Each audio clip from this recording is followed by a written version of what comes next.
Bonjour à tous et bienvenue sur la chaîne Livre ésotérique ancien. Aujourd'hui, on se retrouve enfin pour la lecture d'un nouvel ouvrage. Et oui, ça y est, c'est parti. On va enfin attaquer le livre de Jolivet Castello avec Comment on devient alchimiste. Traité d'hermétisme et d'art spagyrique basé sur les clés du tarot. Avec la préface, bien sûr, de Papus. On va être sur l'édition de l'hyperchimie et on est aussi sur une édition qui date de 1897. Avant toute chose, pour les petits nouveaux sur la chaîne, ceux qui ne connaissent pas encore la chaîne, donc sachez qu'il s'agit d'une lecture complète du livre, mais c'est aussi une lecture commentée. Alors après, sur les textes alchimiques en général, je commente un petit peu moins. Mais sachez bien que c'est une lecture commentée, c'est le principe de la chaîne. Si vous ne souhaitez pas que ce soit commenté, je vous invite à soit voir d'autres vidéos où vous allez avoir des lectures de ce même livre, ou tout simplement acheter le livre. Là, vous êtes sûr que vous pourrez aller à votre rythme et ne pas avoir de commentaires. Donc ça, c'est vraiment une précision. Je précise également que la lecture est plutôt fluide, dans le sens où il y aura peu de montage, j'en fais un petit peu de temps en temps, mais il y a peu de montage, donc c'est vraiment un petit peu à la volée, et il y a un très léger traitement juste derrière, et c'est tout. Donc je peux bafouiller, je peux me reprendre. Pareil, en ce qui concerne mes commentaires, je peux me tromper, je n'ai pas la vérité forcément, je peux très bien revenir sur ce que j'ai dit plus tard, je peux me tromper au départ et finalement m'apercevoir au bout de 20 minutes que c'était pas tout à fait ce que je pensais et revoir aussi mon jugement. Voilà. D'autre part, je précise également que l'alchimie est un petit peu moins mon domaine, je vais plutôt avoir un regard ésotérique placé sur tout ce qui est magie, médiumnité, voire d'autres courants, mais sachez que l'alchimie n'est pas mon courant principal, donc il est probable que j'ai des réactions de première lecture et que je puisse faire des comparatifs avec d'autres courants justement. Ok, donc pareillement, je découvre le livre avec vous, ce n'est pas un livre que j'ai lu au préalable, donc on va voir un petit peu ce que ça donne. Si vous entendez le ronron, c'est normal, aujourd'hui, là en tout cas pour cette partie, le chat est juste à côté, son petit nez est pas très loin du micro, donc peut-être que vous allez entendre ronronner. Bon, il est en train de s'endormir doucement, donc on verra ce que ça donne. Table des matières, contenu dans cet ouvrage. Préface. Donc là, on va voir la préface, ensuite la dédicace. On sait que la préface donc sera faite par Papus. Index bibliographique, introduction, généralité sur la matière, la forme et l'atome. Ensuite, on va avoir la première partie avec l'alchimie et la kabbale, tarot septénaire des principes, premièrement l'alchimie kabbalistique, deuxièmement le tarot alchimique, troisièmement principaux hermétistes. En deuxième partie, on aura comment on devient adepte, tarot septénaire des lois, donc premièrement ascèse magique vers l'adeptat, l'adepte, entraînement, laboratoire correspondance magique, réalisation. Deuxièmement, la journée de l'alchimiste. Troisièmement, catéchisme de l'alchimiste, statut des philosophes. Quatrièmement, l'alchimiste et la religion. L'alchimie et les sociétés initiatiques. Vous savez que la religion était très présente à l'époque, donc il ne fallait pas trop rigoler avec ça. Cinquièmement, le souffleur, entre parenthèses, le sorcier de l'alchimie. Sixièmement, esquisse des sanctuaires hermétiques anciens. Ensuite, la troisième partie, pratique, tarot septénaire des faits. Premièrement, preuve de l'unité de la matière, entre parenthèses, allotropie, composition des métaux. Deuxièmement, l'attraction moléculaire. Troisièmement, la pierre philosophale, entre parenthèses, le mercure des philosophes, l'élixir. Quatrièmement, la palingénésie, gamma S, matérialisation métallique. Cinquièmement, théorie et recettes anciennes. Sixièmement, théorie et recettes modernes. Septièmement, appareil, instruments, produits. Huitièmement, bibliographie alchimique générale. Bon, ça risque d'être un petit peu dur, mais ça peut être intéressant quand même, ces recommandations. Neuvièmement, statut de l'association alchimique de France. Et oui, parce qu'il y en avait. Et ce sera tout pour cette fois. Donc, on va avoir ici une belle photo d'Albert Poisson, a priori, avec entre parenthèses Philophote, dans son laboratoire. Donc notre cher Albert Poisson dans son laboratoire. Donc c'est intéressant d'avoir quand même une représentation. Donc je vous la mets ici. Ok, donc on commence ici par la préface, donc signée par Pappus. Jadis, la science était vivante, c'est-à-dire qu'elle était organisée dans la moindre de ses sections en corps, âme et esprit, et qu'à côté de la partie physique du cadavre, il y avait toujours une partie métaphysique. L'étude des sciences était donc autant une question religieuse qu'une question intellectuelle, et les travaux d'oratoire appuyaient et illuminaient les travaux de laboratoire. Telle est la raison des sanctuaires d'Égypte et du titre de prêtre dont s'honoraient les savants. Chaque science, constituée en thèse, antithèse et synthèse, vivait réellement en une mathèse complète. Tous ces mots paraîtront incompréhensibles à beaucoup de contemporains. Aussi, les expliquerons-nous de notre mieux. Prenons comme exemple alchimie, donc le mot alchimie qui met en biais, en italique. Dire que l'alchimie est le premier balbutiement de la saine chimie, c'est écouter les rêveries des encyclopédistes et de leurs successeurs et remplacer l'enquête sérieuse par des phrases sonores. Alors là, c'est une fois n'est pas coutume, mais on a le chat qui vient pousser pour faire des câlins, alors que d'habitude il dort. Bon, il s'intéresse à autre chose, ça devrait passer. Dans les sanctuaires anciens, la nature était étudiée dans son corps, dans sa vie et dans son esprit, et le tout formait une seule et unique science. L'étude du corps enseignait les lois de l'organisation universelle, aussi bien sociale que naturelle. L'étude de la vie permettait de saisir les lois de transformation et donnait à l'adepte le pouvoir de transmuer les métaux vils en métaux parfaits et les animaux et les végétaux sauvages en animaux et végétaux utilisables pour l'homme. Enfin, l'étude de l'esprit permettait de saisir les lois de création et donnait à l'adepte le pouvoir non pas seulement de transformer, mais de créer des êtres vivants dans certaines conditions. Donc là, ici, on va avoir une petite annotation. Il met, voyez, les zonincules du, je pense que ça doit être Comte CTE, Kufstein, dans la revue L'Initiation du 8 mars 1897. Vous le savez, Pappus fait souvent référence à ces revues Initiation, puisqu'il reprend souvent certaines choses. Ok, on continue dans le texte. Au XIVe, XVe et surtout XVIe siècle de notre ère, une réaction depuis longtemps menaçante se produisit progressivement.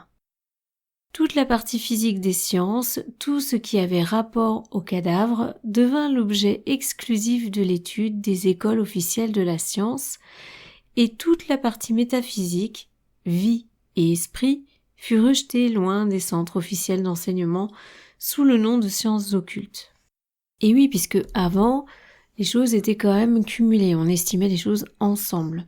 Là, c'est vrai que c'est une partie qui a été complètement divisée. Et de nos jours, c'est la même chose. La science, c'est la science. Le côté parapsychique, ou même la spiritualité, reste la spiritualité. Et souvent, l'un et l'autre ne se considèrent pas vraiment. Ça peut arriver, mais en général, c'est très très rare. À qui profite le crime ? On continue. Ainsi, toute la partie physique de la chimie, celle qui conduisait à l'anatomie du corps de la nature et à la classification de ses éléments constituants, celle qui était réservée aux garçons de laboratoire et aux débutants, demeura la seule étudiée dans les écoles, et toute la partie métaphysique et vivante fut reléguée dans les oubliettes sous le nom d'alchimie, le nom que les Arabes donnaient à l'ensemble de la science chimique. Mais il ne faut pas croire que la science vivante cessa pour cela d'être étudiée. Monsieur Jolivet-Castelot nous démontre très bien le contraire dans son bel ouvrage. Les sociétés secrètes d'initiés conservaient intactes et vivantes les traditions kabbalistiques constituées encore, entre parenthèses, ou Massora, en vie doublement polarisée, entre parenthèses, Mishnah, Gemara, et en esprit, entre parenthèses, haute Kabbale avec Bereshit, Merkava, Tarot. De même, la nature était étudiée dans ses centres secrets par le chimiste, entre parenthèses premier degré, par l'alchimiste, entre parenthèses deuxième degré, et par le philosophe hermétique, entre parenthèses troisième degré. Le tarot, entre parenthèses Torah, Rota, comme l'a très bien compris et montré M. Jolivet-Castello, servait de clé de transposition universelle pour les 3 ordres d'études. Tant que les chimistes, ces garçons de laboratoire révoltés, se contentèrent de faire des classifications, ils purent mépriser leur maître, mais du jour où ils voulurent faire la philosophie de leur science, ils furent bien obligés de revenir au bercail et de reconnaître que ce qu'ils appelaient, entre parenthèses, ces rêveurs, ces enfants, ces fous d'alchimistes, possédaient seuls, et de toute l'Antiquité, cette clé de l'unité de la matière et de l'unité du plan d'organisation de la nature, après laquelle les modernes savants courent toujours. Initié martiniste en 1882, j'eus le grand bonheur d'être appelé à l'initiation alchimique en juillet 1883. Mon ami Jolivet-Castello me pardonnera de lui demander quelques pages pour reproduire ce document que je reçus le 2 juillet 1883 et que je publie pour la première fois. Il avait bien intéressé mon cher Poisson, si cruellement enlevé à notre affection. Oui, faut savoir que donc Albert Poisson, dont il a mis la photo plus haut, est parti, je crois, assez vite. Alors, ensuite, il écrit simplement le mot sur une ligne « homme ». Point. H-O-2-M-E. Et juste après, il reprend son paragraphe. Homme, donc, tu as voulu connaître notre foi. Tu as voulu être des nôtres. Notre porte n'est pas fermée, elle est ouverte à tous ceux qui savent pénétrer dans le temple. Nous n'avons pas de prêtre, et tu peux aussi bien arriver à la foi seul que par les secours d'un adepte. Notre devoir se borne à te montrer la route. Tu dois la suivre seul après. Écoute. Tu ne sais rien et tu veux apprendre. Pourquoi ? Tu es malheureux et tu veux être heureux. Tu crois que la science te donnera ce bonheur que tu convoites. Tu crois par le travail vaincre l'ennui qui t'oppresse. Écoute. Tout cela est vrai. Tu pourras être heureux. Mais il ne faut pas croire que la science, la vraie science, te rendra heureux par l'argent. Il ne faut pas venir vers nous si tu veux une science qui te conduise aux honneurs. Si tu comptes sur la science pour arriver, entre guillemets, va dans les facultés. Là, on t'apprendra tout ce qu'il faut être beaucoup de choses pour être beaucoup de choses si tu veux travailler. Par là, tu parviendras aux dignités, mais jamais au bonheur. La jalousie, l'ambition t'accapareront. Tu passeras ta vie dans une colère continuelle, ne sachant contre ni contre quoi t'insurger. Tu souffriras autant qu'on peut souffrir dans ton esprit, car tu professeras. Tu es indépendant, tu seras malheureux, car tu sentiras que ce qu'on te fait dire est faux. Tu es soumis, tu seras malheureux car tu verras qu'arrivé aux honneurs les plus hauts, tu es aussi malheureux qu'auparavant. Ce bonheur que tu cherchais étant jeune, tu le chercheras encore étant vieux, et, perdu dans le dédale de la science actuelle, tu sentiras toujours, en voyant la nature, qu'il te manque quelque chose. Écoute. Le véritable adepte doit être indépendant. L'alchimie ne te donnera pas la fortune corporelle. Elle te donnera une fortune plus durable, une fortune que les malheurs ne peuvent ébranler, la fortune spirituelle.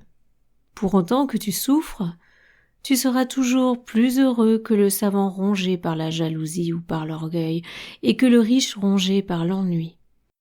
L'ennui, l'ambition et l'orgueil fuiront loin de toi, et par là tu seras supérieur à tous les hommes. Si tu n'es pas fortuné, tu vivras en travaillant, mais tu ne dévoileras pas les secrets que tu auras saisis. Chaque jour t'apportera un nouveau lot de richesses intellectuelles et ton travail te semblera chaque jour plus aisé.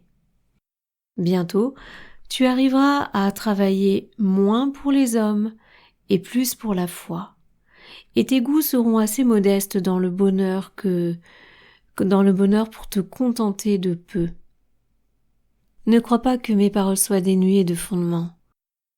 À l'appui de mon dire, je te citerai l'exemple de plus de 2000 des nôtres ayant vécu calmes et modestes au milieu des guerres les plus cruelles, au milieu des siècles les plus bouleversés. Et toujours, le bonheur souriait à leurs vœux. Alors, arrivé à cet apogée du bonheur intellectuel, quand tu verras Dieu se manifester à toi, quand tu seras juste et sage, pour quelque modeste que soit l'emploi que tu occupes parmi les hommes, tu seras toujours supérieur aux savants officiels. Bien entendu, les amis, alors je sais que vous avez, pour répondre à certains, je sais très bien qu'il y a des lectures de personnes qui sont très avancées, mais pensez aux personnes qui vont démarrer, pensez aux personnes qui vont écouter cet audio et qui n'ont pas de notion, qui démarrent tout simplement. Donc, c'est pourquoi je reprécise. Vous n'êtes pas tous au même degré de compréhension, moi également, et il n'est pas question d'avoir une hiérarchie entre le plus avancé, le moins avancé, le plus fort, le moins fort, le plus élevé, le plus sachant, voilà. Donc je rappelle juste, Dieu, on est bien d'accord, à cette époque, c'était employé souvent. Et bien sûr, on n'est pas sur Dieu catholique de base. Je fais référence aux 7 jardins mystiques de Paul Sédir, où on a vraiment, où là, il a pas arrêté. Ok, ici, on a une double lecture à faire. On parle pas de Dieu catholique, Bible, enfin, là aussi, je peux pas vous dire ça non plus, parce que là aussi, finalement, dans ce sens-là, c'est aussi une double lecture et un double sens. Mais bon, on s'entend, voilà, c'est pas au sens propre, purement, ok? Donc ça, je le dis pour, bien sûr, les personnes qui démarrent. Et je sais bien que d'autres personnes bien plus avancées, vous avez très bien compris la chose. Mais pensez que vous êtes plusieurs à écouter. Et il y a certaines personnes qui m'écrivent en posant des questions aussi. On respecte aussi ces personnes-là. Donc je répète simplement la phrase pour garder le fil. Alors, arrivé à cet apogée du bonheur intellectuel, quand tu verras Dieu se manifester à toi, quand tu seras juste et sage, pour quelque modeste que soit l'emploi que tu occupes parmi les hommes, tu seras toujours supérieur aux savants officiels. Les 2 routes te sont ouvertes. Tu peux choisir. Je te répète que nous ne pouvons te donner aucun bien-être matériel. Nous ne pouvons que t'accorder le bonheur spirituel. Écoute. Avant d'entrer dans le livre de Dieu, il te faut regarder les hommes. Regarde cet ami qui vend son ami pour de l'or. Regarde ces hommes qui s'entre-détruisent pour l'or. Regarde les prêtres qui sont rongés par l'ambition des honneurs. Regarde ce médecin qui tue les hommes pour gagner plus et ne pas s'avouer impuissant. Regarde autour de toi. Tu ne verras partout que la chasse à l'or. On est dans les années 1900, les amis. Toi-même, tu es venu vers nous croyant être plus vite riche. Crois-tu donc insensé que nous aussi nous soyons lancés dans le courant qui conduit au désespoir? Crois-tu donc que les alchimistes sont aussi malheureux que les autres hommes? Je te dis que nous sommes heureux au milieu de tous les malheureux enfiévrés d'aujourd'hui. Ne crois donc pas que nous pensons à l'or. Et oui, c'est intéressant, alors que justement la base, quand on dit pour, on va dire quelqu'un qui connaît pas du tout tous ces principes, qui va dire voilà, comme dire oui, la magie, c'est invoquer certaines choses, et alors qu'il n'y a pas que ça. Donc là, c'est vraiment très très intéressant que Pappus fasse un point là-dessus. Un alchimiste, c'est pas là pour convertir de l'or tout court. En tout cas, pas celui qu'on croit. Voilà. Donc ne crois donc pas que nous pensons à l'or. Et les véritables adeptes qui ont trouvé ce secret à la foule, comme le témoignent les pièces d'or exposées encore aujourd'hui dans les musées étrangers, ces adeptes, dis-je, sont morts sans léguer leur secret. Car ils connaissaient trop les hommes. Si la transmutation existe, l'adepte ne la rêve pas pour la richesse qu'elle lui procurera. Il la rêve parce que c'est une occasion de plus pour lui de se trouver près de Dieu et de le prier. Si tu étudies la nature, n'oublie pas que tes découvertes ne doivent pas être racontées à tous indifféremment. Vois que les adeptes se méfient des hommes et qu'aussitôt qu'ils ont donné quelques conseils à celui qui leur en paraît digne, ils le laissent seul dans la nature. L'adepte doit être solitaire dans ses travaux, et quelques élèves seulement doivent en avoir connaissance. Si tu veux léguer tes travaux aux descendants, suis les conseils de nos maîtres. Hermès, le trismégiste, qui savait l'histoire de la lune et du soleil, alors je pense que c'est Jeanne de Londres, si on s'écrit Jeanne, de Londres, qui savait expliquer les signes hermétiques, et nos autres grands maîtres recommandent tous de ne parler que par parabole. J'en parlais aujourd'hui avec une de nos auditrices. C'était très très intéressant. Effectivement, on parlait sur le sujet que finalement, c'était bien que parfois certains savoirs soient quand même cachés. D'une part parce que c'est vrai que ça permet de pas faire n'importe quoi avec n'importe quels outils, et aussi le fait d'aller chercher ce qui est caché va permettre d'intégrer la donnée et de l'utiliser d'une façon finalement un petit peu différente. Très intéressant. L'orgueilleux ne doit pas connaître notre langue, il doit en rire, et c'est là la punition. Et c'est là sa punition. Et d'une certaine façon, vous voyez bien que dans notre société, ça fonctionne un peu de cette façon-là. On a toujours des langages un petit peu codés, et regardez, dans certains métiers, c'est exactement la même chose. Le langage médical, le langage juridique, etc. C'est comme si, d'une certaine manière, on avait fait exprès de mettre aussi cet écart pour pouvoir communiquer entre ceux qui savent et ceux qui ne savent pas. Et communiquer entre ceux qui savent et laisser de côté ceux qui ne savent pas. C'est un petit peu la même chose. Et donc, pour pouvoir parler ce langage, il va falloir pouvoir communiquer et apprendre ce langage. Donc, il va y avoir une démarche d'effort afin d'atteindre le langage qu'il nous faut. Donc là, on est un petit peu sur le même principe. L'ambitieux ne doit pas être des nôtres, car tant qu'un homme est ambitieux, il est attaché par quelques liens au flegme des humains et il ne doit pas comprendre Hermès.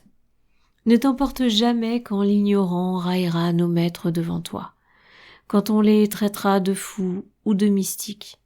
Observe, prie et tais-toi.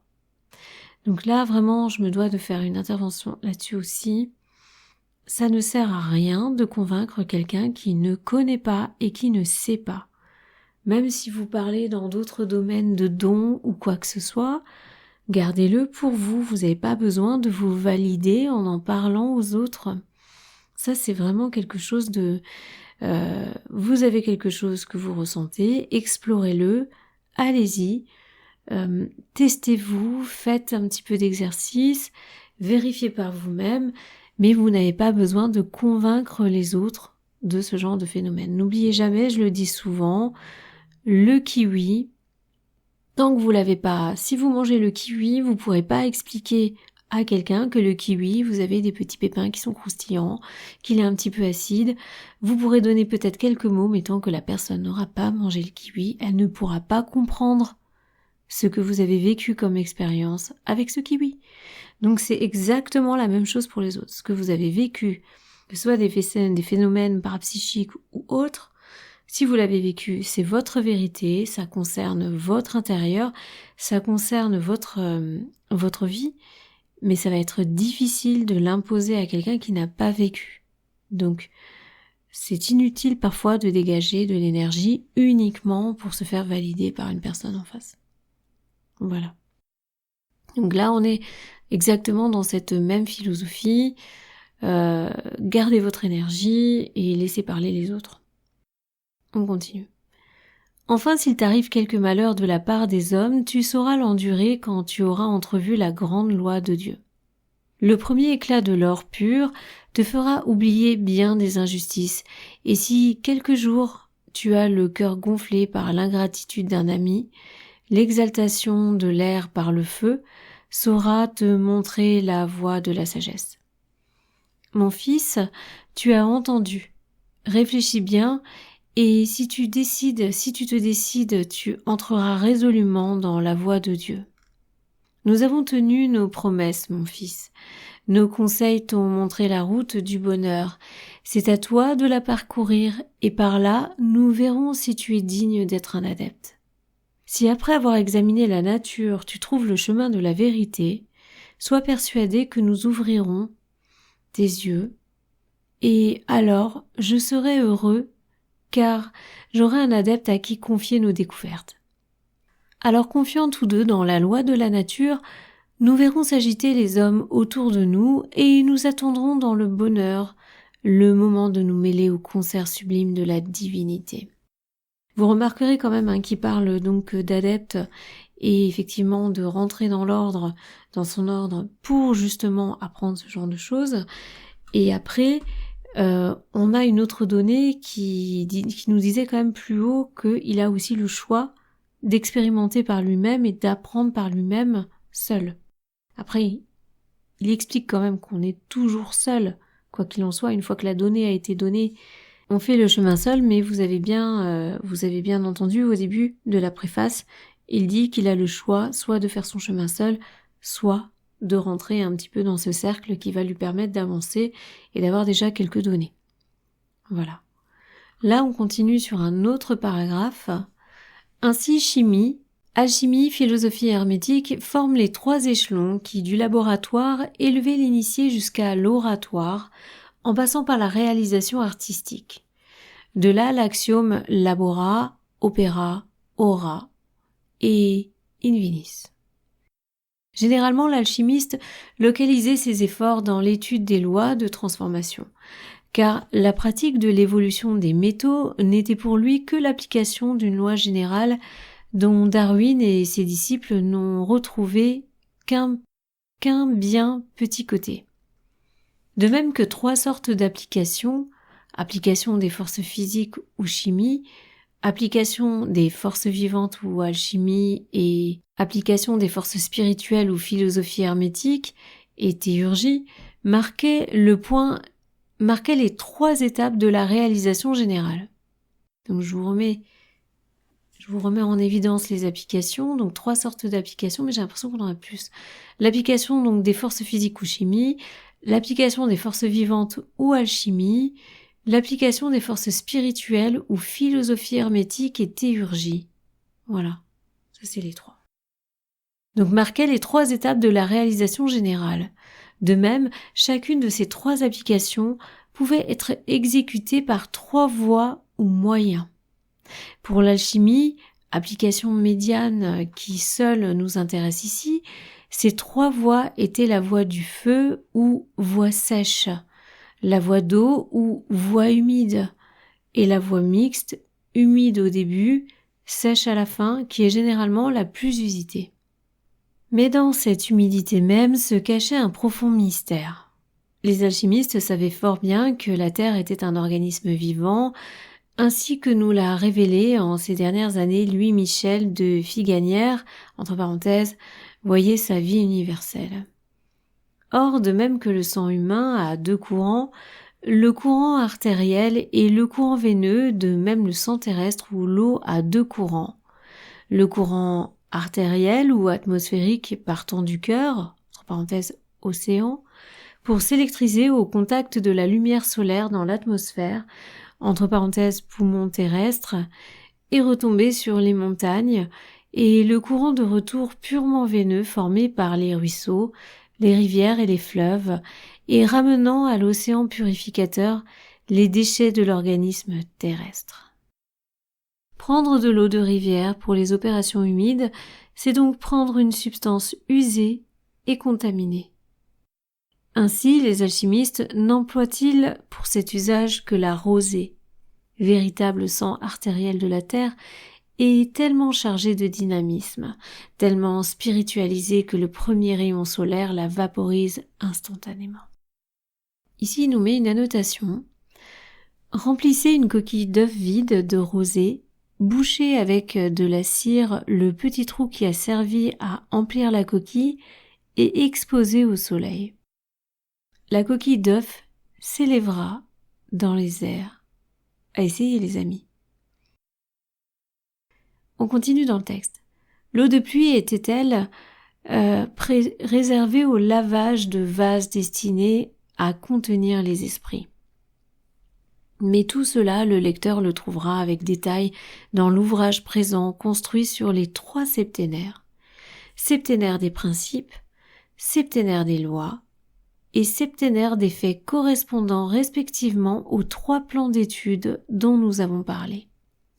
Les fraternités initiatiques devront à M. Jolivet-Castello un appui puissant dans la Renaissance ou mieux dans la rejustification de l'alchimie. Elles sauront s'en souvenir à l'occasion. Pour l'instant, félicitons hautement l'auteur de sa science, de son courage et de sa méthode. Son livre est original et personnel, et il est digne d'un membre des initiations traditionnelles. Que l'auteur me permette, en terminant, de le remercier du grand honneur qu'il a bien voulu me faire en me priant d'écrire cette préface et de le féliciter d'avoir dédié son ouvrage à l'instaurateur de la voie qui l'illustre aujourd'hui. Ce savant élevé et modeste fut Albert Poisson. Donc voilà, on sait que Jolivet-Castello a dédié cette œuvre à Albert Poisson. Et donc ici, toute cette préface est signée par le docteur Papus. Donc on remarque encore une fois son style d'écriture assez fluide et toujours très agréable à lire. Ensuite, là, je vais vous rajouter sur la vidéo, on a juste à la suite un extrait de la table d'émeraude, je crois que c'est même l'ensemble, avec les paroles des arcanes d'Hermès. Donc la table d'émeraude, avec cette annotation, le secret du grand œuvre, se trouve en ce vieux texte des mystères égyptiens. On va le lire. Il est vrai, il est certain, il est réel, que ce qui est en bas est comme ce qui est en haut, et ce qui est en haut comme ce qui est en bas, pour l'accomplissement des merveilles de la chose unique. Et ce même que toutes choses se sont faites d'un seul, par la médiation d'un seul, ainsi toutes choses sont nées de cette même unique chose par adaptation. Le soleil est son père, la lune est sa mère, le vent l'a porté dans son ventre, la terre est sa nourrice. C'est là le père de l'universel Thélème, Thélème du monde entier. Sa puissance est entière quand elle s'est métamorphosée en terre. Tu sépareras la terre du feu, le subtil de l'épais avec délicatesse et une extrême prudence. Il monte de la terre au ciel, et de rechef il descend du ciel en terre, et il reçoit la force des choses d'en haut et d'en bas. Ainsi, tu auras la gloire de l'univers entier. Par là, toute obscurité s'enfuira de toi. Là réside la force forte de toute force qui vaincra toute chose subtile et permettra toute chose solide. Ainsi, l'univers a été créé. De là proviendront des adaptations merveilleuses dont le mode est ici. C'est pourquoi je fus appelé Hermès le Trismégiste, possédant les 3 parties de la philosophie de l'univers tout entier. Ce que j'ai dit est complet sur le magistère du soleil. Voilà, donc ici c'est terminé et on aura juste encore, avant de démarrer le livre, donc je vais vous le mettre, on aura un petit laïus de Jolivet-Castello. Donc ce livre est respectueusement et fraternellement dédié à la mémoire d'Albert Poisson, le rénovateur de l'alchimie. Comme ça vous aurez 3 parties sur la vidéo.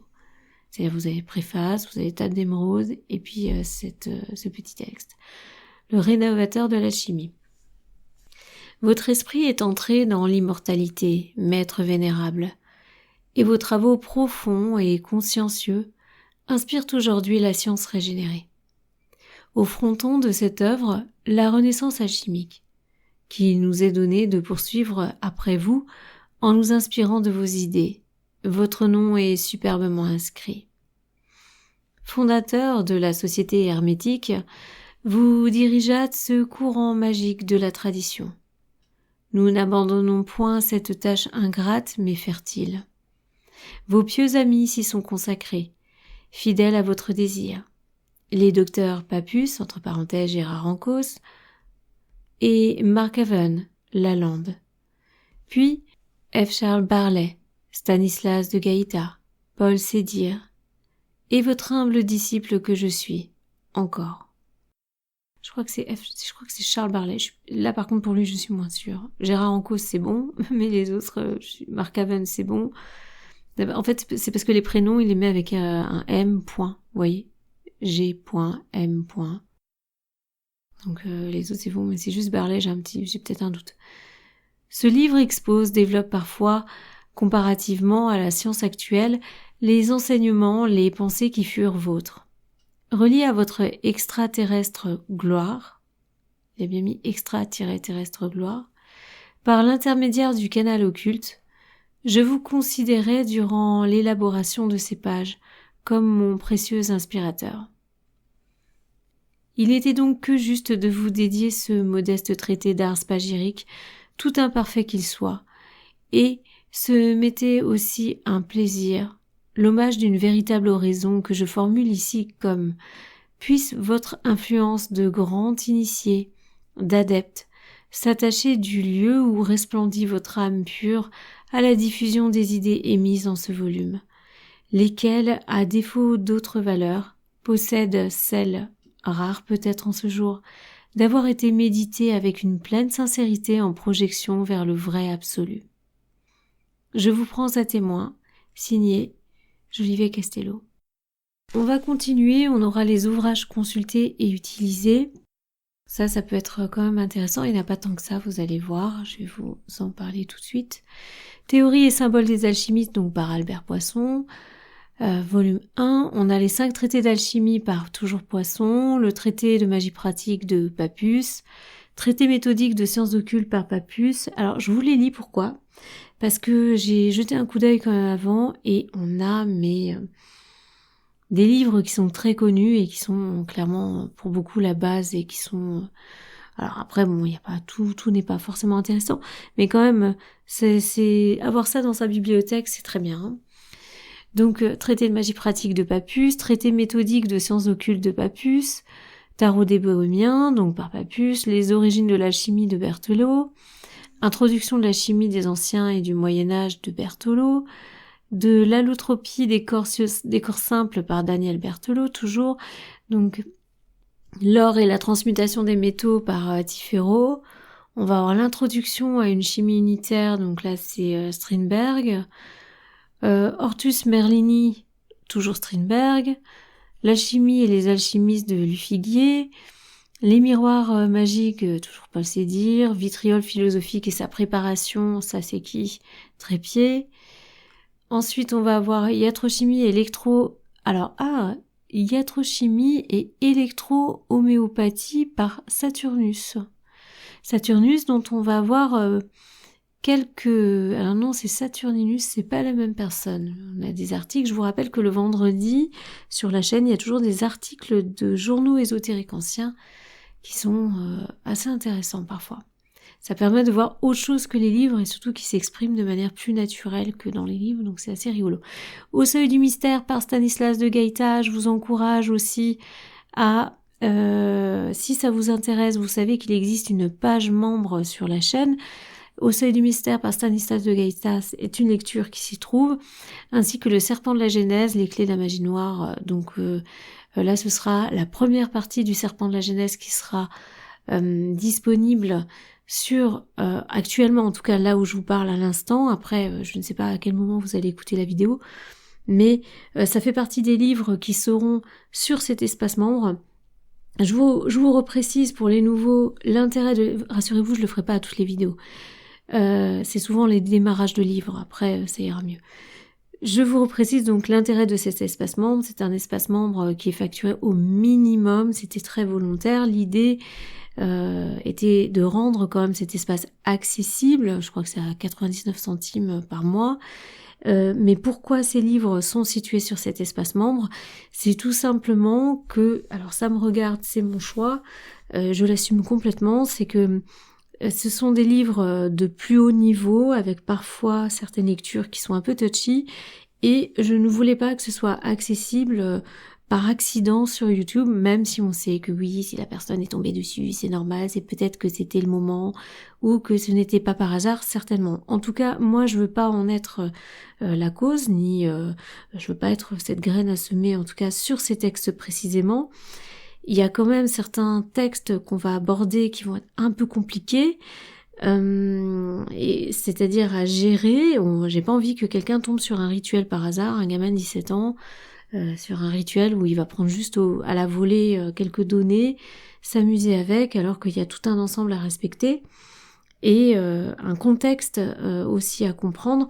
Donc c'est une façon de protéger ces textes d'une oreille qui ne serait pas un minimum averti sur la raison pour laquelle un des livres a été totalement écrit. Je peux donner d'ailleurs en exemple Stanislas de Gaïta, à qui on jette régulièrement la pierre juste pour le titre de ses livres, sans comprendre qu'en fait ces livres ne sont pas une apologie du mal, mais tout simplement une reconnaissance, justement pour prévenir certains temps de ce qui pourrait arriver. Et en gros, c'est, comme je le dis souvent, c'est une façon de dire connais ton ennemi et tu pourras beaucoup mieux te défendre, entre guillemets. Sauf que quand on lit le titre, et quand on feuillette juste 2-3 fois, on peut tout à fait interpréter les choses différemment, alors que quand on le lit, on voit bien que c'est pas du tout ça, quoi.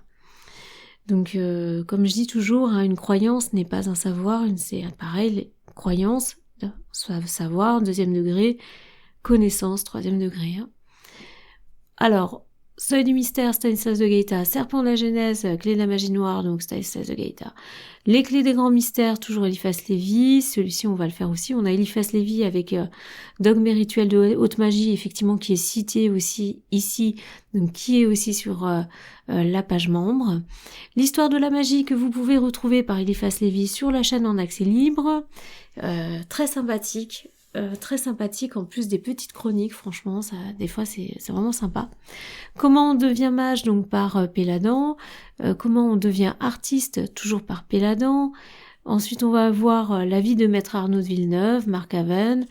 Le roman alchimique par Louis Lucas. Les théories modernes de la chimie par Lothar Meyer. Celui-là, je le connais moins. Pardon pour les puristes. Je ne sais pas qui c'est. Traité de Bernard de... Ça se trouve, c'est très important, il faudra peut-être qu'on lise aussi. Traité de Bernard le Trévisan et de Zacher sur la philosophie naturelle des métaux, entre parenthèses rares. Traité de Nuisement sur les 3 principes, très rares. Le livre des figures de Nicolas Flamel. Traité de Synesius et d'Herpétus, très rare. L'épée flamboyante, l'étoile flamboyante, pardon, je bégaye un petit peu, du baron de Tschudi. Je ne le dirai qu'ici sur cette vidéo, mais de Tschudi, donc celui-ci, ça me fait un petit peu sourire car j'ai une petite lignée avec. Bibliothèque des philosophes chimiques, ensuite Histoire de la philosophie hermétique par l'anglais Dufresnoy. L'hyperchimie, j'ai toujours un peu du mal à prononcer son nom. L'hyperchimie, ça c'est la revue Hyperchimie, l'initiation bien entendu, donc vous savez, un des 2 journaux de Papus, puisqu'on a aussi le Voile d'Isis, dont on va tirer beaucoup d'articles sur justement les lectures du vendredi. La thérapeutique intégrale, qui est une revue également, donc plein de beaux livres, plein de livres intéressants pour l'époque. Finalement, on va poursuivre quand même avec l'introduction en plus, puisque je vois qu'au niveau de la vidéo, on est quand même assez large au niveau du timing. Allez, c'est parti, on va poursuivre avec l'introduction. Donc, l'ouvrage qu'il nous est donné de présenter aujourd'hui aux adeptes comme aux amateurs des vieilles sciences se recommande, croyons-nous, à l'attention des esprits sincères. En effet, nous avons tenté, bien imparfaitement, nous l'avons d'ailleurs sans préambule, de reconstituer en son intégrale synthèse la vieille science de l'alchimie, de l'art spagyrique, qui n'est point, on le verra, une science morte, mais bien une philosophie très vivante et très féconde. Issue des sanctuaires, des temples de l'Antiquité chaldéo-égyptienne et antérieurement encore des collèges initiatiques de l'Atlantide, de la Lémurie et des Ariens, entre parenthèses, ce qui nous reporte à plus de 40 000 années dans le passé, mais nous ne voulons point aborder ici les problèmes de l'occultisme absolument secret et transcendantal. La chimie, application directe de l'hermétisme, se base sur la tradition immuable révélée en dernier lieu par les livres hiéroglyphiques et symboliques de la Kabbale. Grâce aux formules, aux méthodes de la spagyrie, le savant peut opérer la transmutation des corps et des métaux.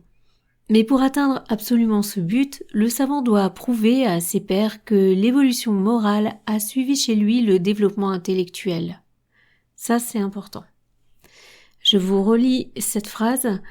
Mais pour atteindre absolument ce but, le savant doit prouver à ses pairs que l'évolution morale a suivi chez lui le développement intellectuel. Donc je le redis, je le dis de temps en temps. Ce n'est pas que la partie érudite qui est importante. Il y a la pratique et il y a aussi votre attitude, l'évolution morale. Ça c'est très important. Votre évolution personnelle, mais l'évolution aussi dans la société. Le côté chevaleresque, il ressort perpétuellement dans tout ce qui est ordre franc-maçon, ordre Rose-Croix, ordre Golden Dawn, ordre Templier, tout ce qu'on peut connaître, on a ce côté bienfaisant, on fait le bien autour de soi, en tout cas on essaye d'être en honnêteté avec soi-même. Je ne dis pas que dans tous les ordres, effectivement, ça provoque pas d'autres implications et tout dépend qu'est-ce que le bien, évidemment. Mais quand même, on retrouve beaucoup cette philosophie d'être toujours le meilleur de soi-même. Donc là, l'évolution morale, c'est encore un autre point, c'est encore un cran au-dessus, mais ça en fait partie. On reprend dans le texte. Si nous l'affirmons, sa conception de l'alchimie restera toujours incomplète. Car l'hermétisme étant une philosophie, une réelle métaphysique, possède des principes et des lois dont l'application expérimentale ne peut être acquise que par les hommes délivrés des passions enchaînantes. Telle fut toujours l'assurance des grands hermétistes sur ce point. Elle n'a pas changé au sein des sociétés alchimiques depuis l'époque des mages égyptiens.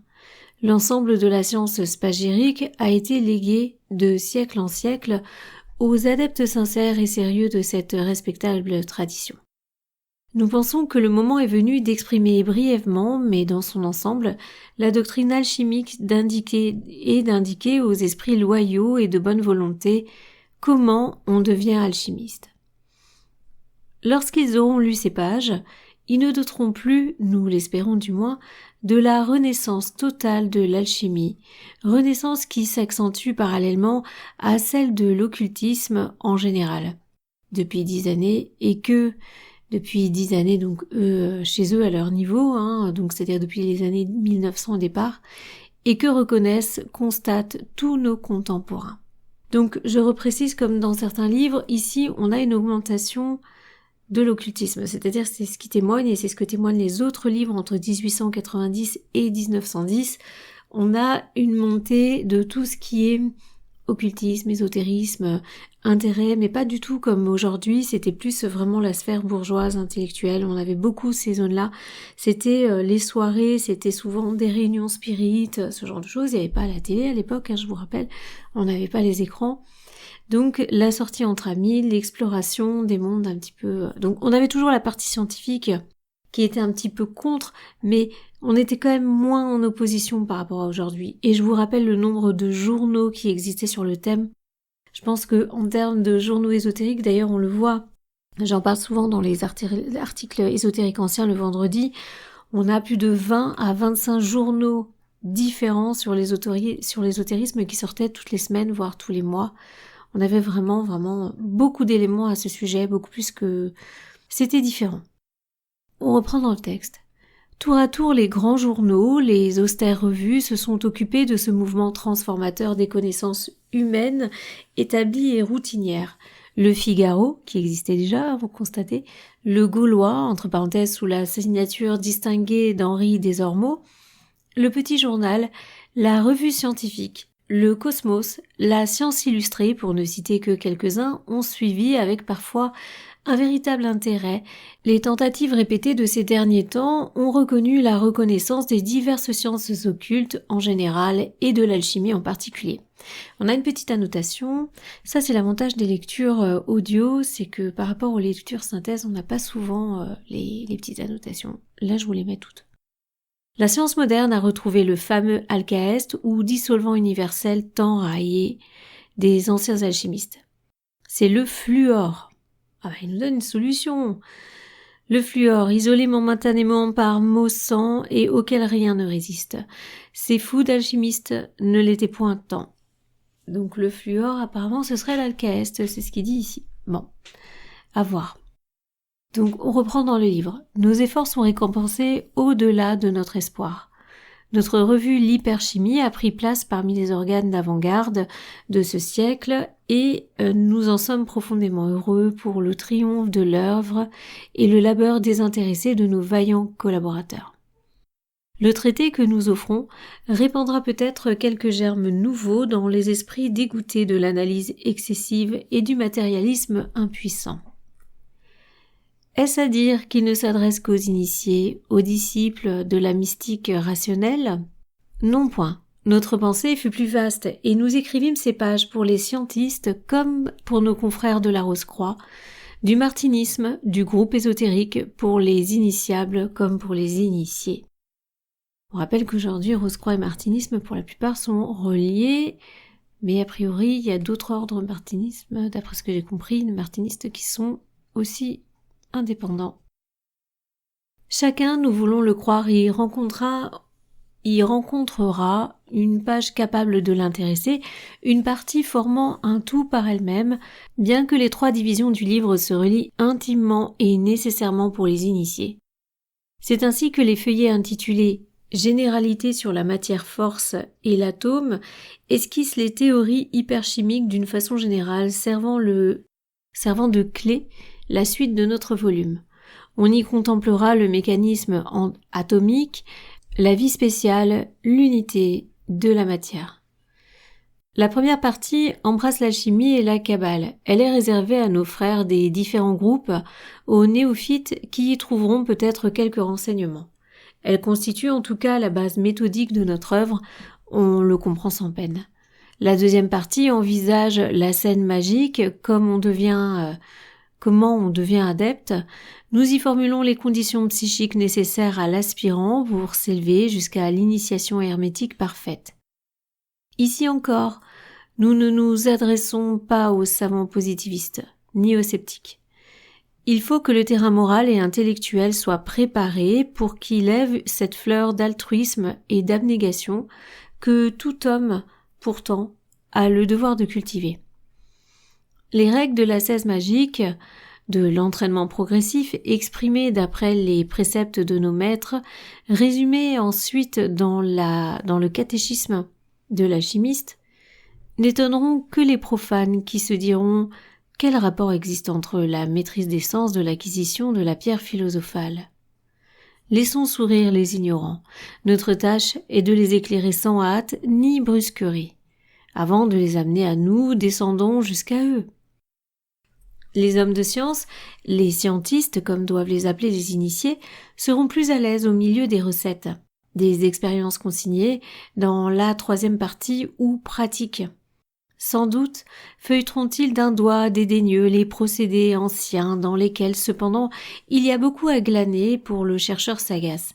Mais nous les prierons de bien étudier et de renouveler les travaux modernes d'Auguste Strindberg, je crois que c'est Théodore Tifero, ces transmutateurs contemporains. En gros, voilà, il y en a pour tout le monde, donc il faudra être raisonnable. Il y en a autant pour les débutants que pour les plus performants, donc c'est pas plus mal.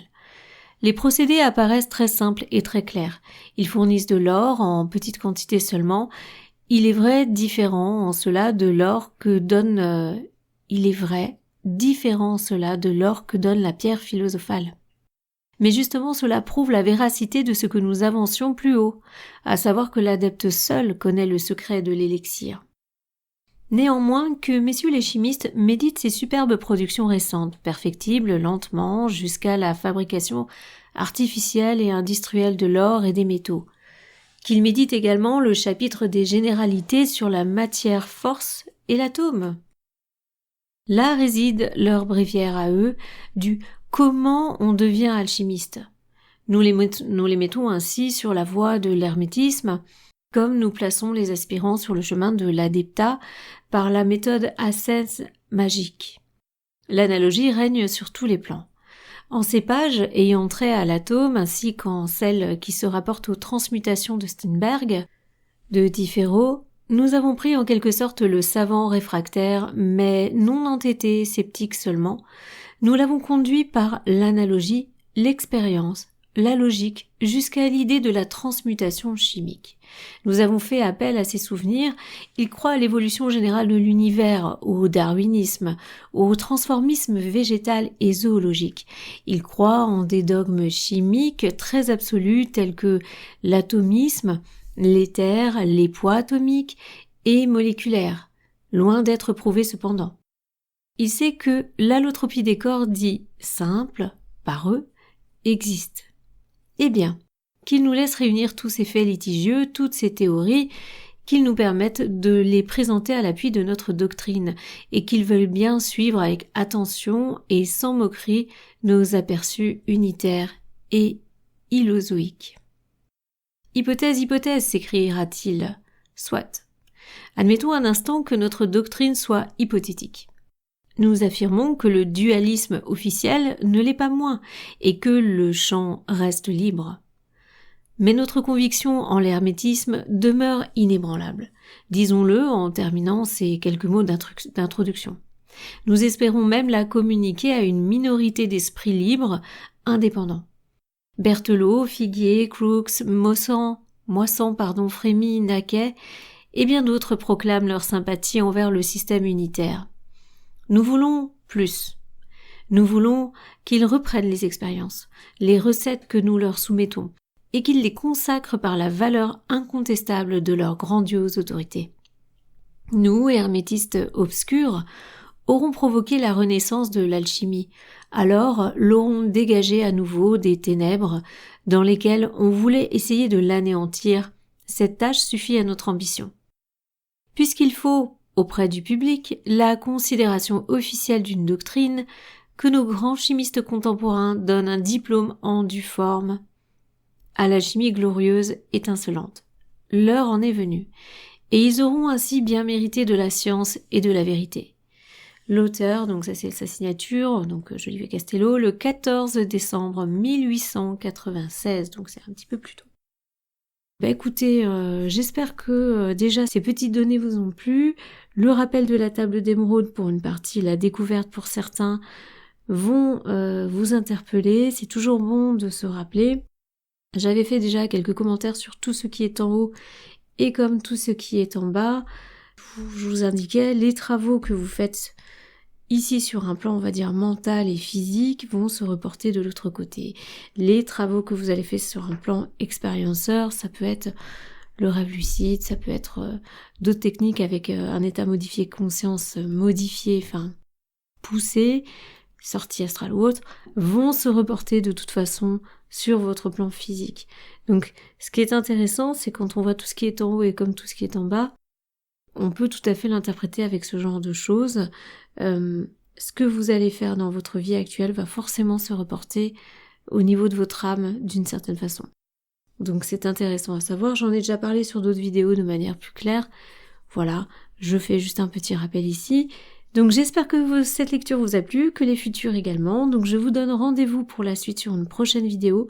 Et en attendant, je vous fais des très gros bisous, je vous remercie à tous pour vos soutiens, merci pour les nouveaux abonnés, merci pour vos soutiens, merci pour vos mails, je suis un peu en retard sur les mails, je m'en excuse vraiment, je suis un petit peu débordée en ce moment. Et puis gros bisous et à bientôt pour la prochaine fois sur Livre ésotérique ancien, à bientôt.